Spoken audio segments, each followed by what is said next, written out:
여러분, 혹시 이런 경험 있으신가요? 퇴근하고 집에 돌아왔는데 배우자의 얼굴에서 피곤함이 역력히 느껴집니다. 애써 용기를 내어 다가가 보지만 돌아오는 건 차가운 등뿐입니다.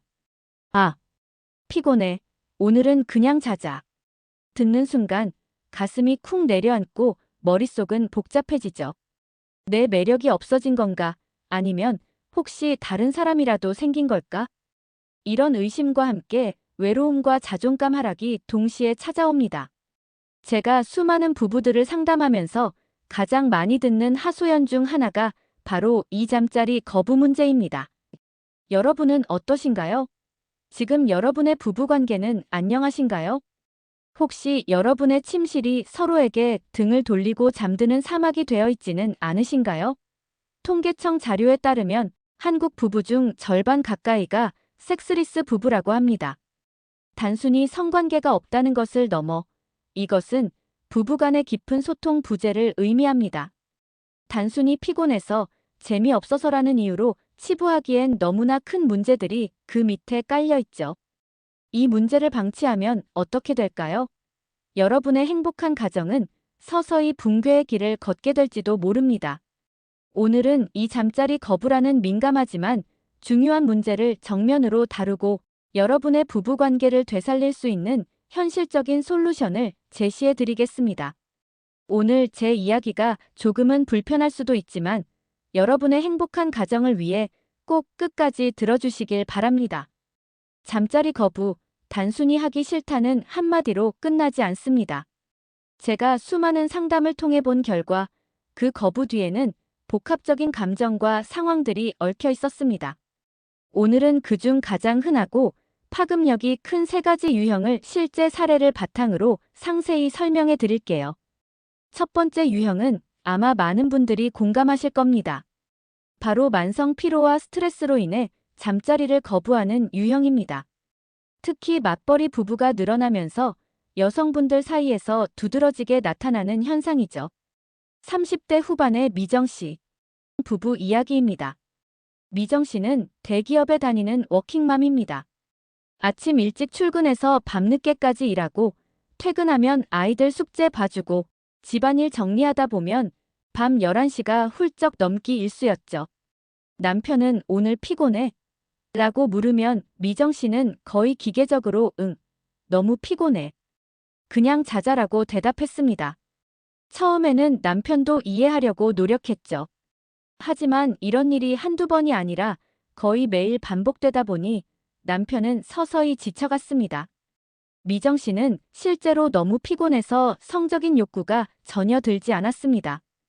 오히려 남편이 다가오면 짜증까지 났다고 해요. 남편이 자신을 성적인 도구로만 생각하는 것 같다는 오해까지 들었답니다. 어느 날 남편이 술에 취해 대체 왜 피곤하다는 말밖에 안 해? 나랑 하는 게 그렇게 싫어? 라며 울분을 터뜨렸습니다. 그제야 미정 씨는 남편의 마음속에 쌓인 상처를 보게 됐죠. 남편은 아내가 자신을 거부할 때마다 자신이 매력이 없는 사람처럼 느껴졌다고 했습니다. 자존심이 상하고 외로웠으며 심지어는 혹시 나 말고 다른 남자라도 있는 건가 하는 의심까지 했다고 고백했습니다. 이처럼 단순한 피로는 단순히 몸의 문제가 아니라 마음의 문제로 이어집니다. 피곤함이 쌓이면 짜증이 늘고 서로에게 불친절해지며 결국에는 대화 자체가 단절되는 결과를 낳습니다. 미정 씨 부부는 이 문제로 거의 2년 가까이 냉전을 이어왔고 결국 부부 상담까지 받게 되었습니다.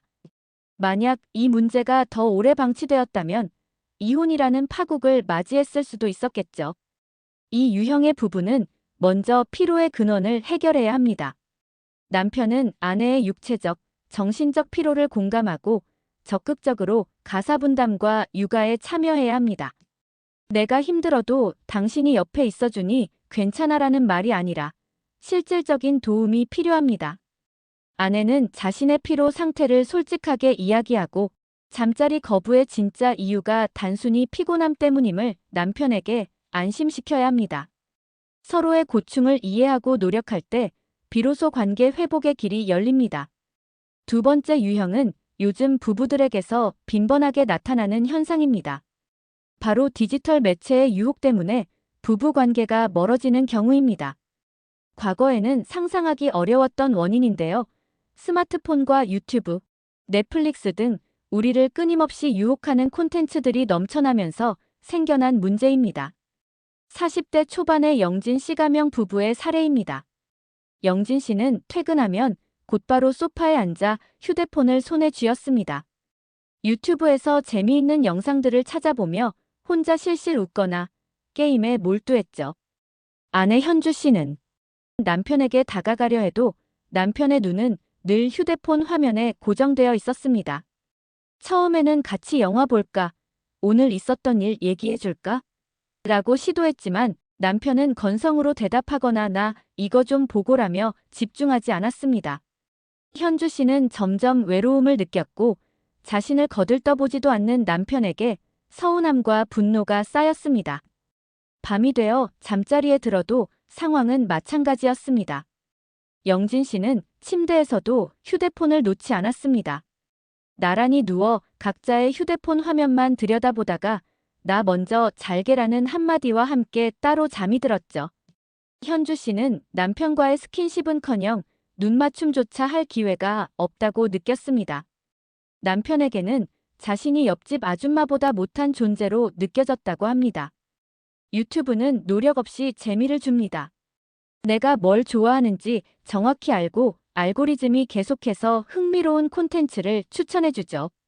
반면 성관계는 상대방의 눈치를 봐야 하고 노력해야 하며 때로는 실망감을 느낄 수도 있습니다. 구덕이 무서워서 장 못 담그랴 이런 말이 있듯이 실패할까봐 혹은 노력해도 본전도 못 찾을까봐 아예 시도조차 하지 않는 겁니다. 결국 각자의 디지털 물방울 안에 갇혀버리게 되는 거죠. 이런 상황이 지속되자 현주 씨는 남편에게 불만이 생기면 짜증부터 내기 시작했습니다. 사소한 일에도 꼬투리를 잡고 싸웠고 집안 분위기는 얼음장 같아졌습니다. 남편 역시 아내가 너무 예민하다고 생각하며 오히려 휴대폰에 더 몰두했습니다. 결과적으로 부부관계는 더욱 악화되었고 서로에게 말 한마디 건네지 않는 남보다 못한 사이가 되어갔습니다. 이 유형의 부부는 디지털 디톡스가 필수적입니다. 잠자리에서는 휴대폰을 침실 밖에 두는 규칙을 정해야 합니다. 퇴근 후 일정 시간은 휴대폰을 멀리하고 배우자와 눈을 맞추고 대화하는 시간을 가져야 합니다. 함께 새로운 취미를 찾거나 산책을 하는 등 오프라인 교감을 늘리는 노력이 필요합니다. 중요한 것은 서로의 존재를 인지하고 함께하는 시간의 질을 높이는 것입니다. 마지막 세 번째 유형은 잠자리 거부가 반복되면서 감정의 깊은 골이 생긴 경우입니다. 처음에는 단순한 거절이었을지 모르지만 시간이 지나면서 거절당한 배우자의 마음에 큰 상처와 분노가 쌓이는 경우입니다. 50대 초반의 준혁 씨. 부부 이야기입니다. 준혁 씨는 아내에게 다가갈 때마다 피곤해, 오늘은 싫어, 졸려 등의 대답을 들었습니다. 처음에는 이해하려고 노력했지만 이런 일이 몇 달, 몇 년간 지속되자 준혁 씨는 자신이 존재감 없는 사람처럼 느껴졌다고 합니다. 마치 자신이 구더기처럼 느껴졌다고요. 한 번 거절당할 때마다 자존심이 깎여나가는 기분이었고 나중에는 아내에게 다가가는 것 자체가 두려워졌습니다. 어차피 거절당할 텐데 뭐하러 시도해? 라는 생각이 머릿속을 지배했습니다. 아내 역시 처음에는 정말 피곤해서 그랬지만 남편이 자신을 이해해주지 않고 계속 요구한다고 생각하며 서운함이 쌓였습니다. 어느 순간부터는 남편의 접근에 대해 습관적으로 짜증을 내거나 퉁명스럽게 대하기 시작했습니다. 좀 그만해. 당신은 그것밖에 몰라. 같은 비난의 말들이 오갔죠. 결국 두 사람은 잠자리 문제로 싸우는 것이 일상이 되었고 싸움의 강도는 점점 세졌습니다. 서로에게 날카로운 말을 서슴지 않았고 집안은 늘 팽팽한 긴장감에 휩싸여 있었습니다. 준혁 씨는 결국 외도라는 극단적인 선택까지 고민하게 됩니다. 집에서 아무것도 얻지 못하는데 밖에서라도 위로를 받아야 하는 거 아니야? 라는 생각에 시달렸죠. 실제로 많은 섹스리스 부부들이 외도의 유혹에 빠지기 쉽습니다. 사랑과 관심, 육체적 교감을 갈구하는 인간의 기본적인 욕구를 충족시키지 못하면서 외도로 이어지는 경우가 비일비재합니다. 때로는 외도가 밝혀져 이혼으로 치닫기도 합니다. 이 부부 역시 이혼 위기에 처했지만 다행히 부부 상담을 통해 서로의 속마음을 털어놓을 기회를 가졌습니다. 아내는 남편이 그렇게까지 상처받았는지 몰랐고 남편은 아내가 왜 그렇게 잠자리를 거부했는지 비로소 이해하게 되었습니다. 이 유형의 부부는 상처받은 감정을 치유하는 것이 최우선입니다. 거부당한 배우자는 솔직하게 자신의 상처와 외로움을 표현해야 합니다. 거부하는 배우자는 자신의 거절이 상대방에게 얼마나 큰 상처가 되었는지 인지하고 진심으로 사과해야 합니다. 그리고 약속이 중요합니다. 단순히 다음엔 해줄게가 아니라 구체적인 날짜와 시간을 정하고 그 약속을 지키려는 노력이 필요합니다. 신뢰 회복이 관계 개선의 핵심입니다. 여러분, 지금까지 잠자리 거부의 3가지 유형과 그 이면에 숨겨진 이야기들을 들어보셨습니다. 어떤 유형이든 잠자리 거부는 단순히 성관계의 부재를 넘어 부부관계의 깊은 단절과 위기를 의미합니다. 얼굴에서 윤기가 사라지고 짜증이 늘고 서로에게 불친절해지는 모습은 모두 성적인 긴장과 소통 부재에서 비롯된 것입니다. 제가 항상 강조하는 말이 있습니다. 이혼보다 개선이 우선이다. 쉽게 헤어지는 것을 선택하기보다 지금의 문제를 해결하려는 노력이 훨씬 더 중요합니다. 결혼은 단순한 서류 한 장의 묶음이 아닙니다. 서로를 존중하고 아끼고 사랑하겠다는 약속이자 삶을 함께 헤쳐나가는 가장 끈끈한 동맹입니다. 섹스가 없는 부부는 마치 바퀴 하나가 빠진 자동차와 같습니다.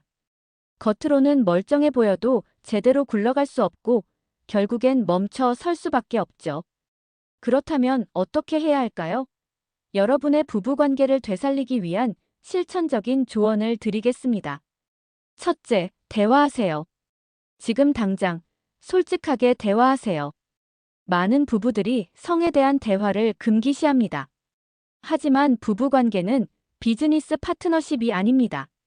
자녀 이야기, 시댁 이야기, 직장 이야기만 하는 것은 진정한 대화가 아닙니다. 요즘 당신 외로워 보여. 나는 당신과의 관계에서.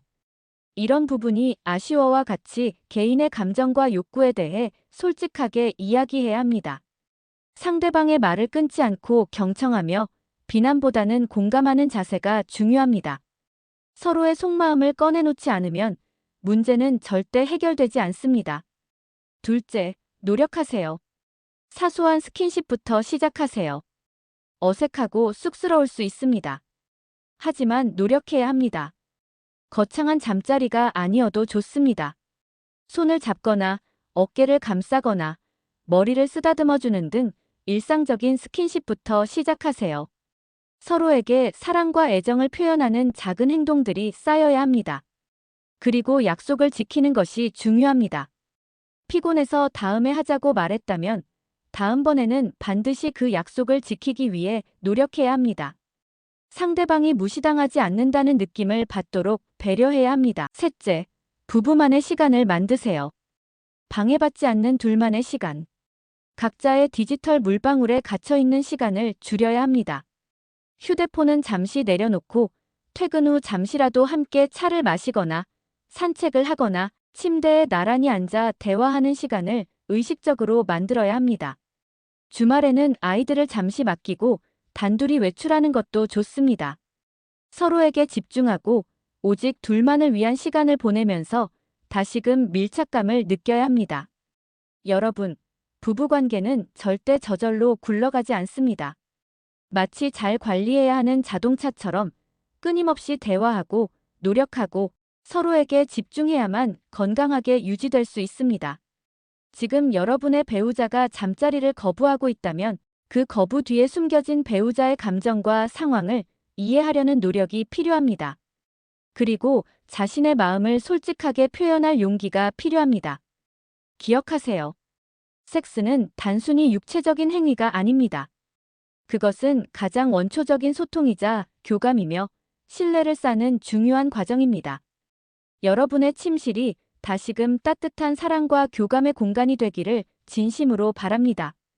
여러분의 부부 관계가 다시금 뜨거운 불꽃을 피울 수 있도록 오늘부터 이 작은 실천들을 시작해 보시길 강력히 권합니다. 감사합니다.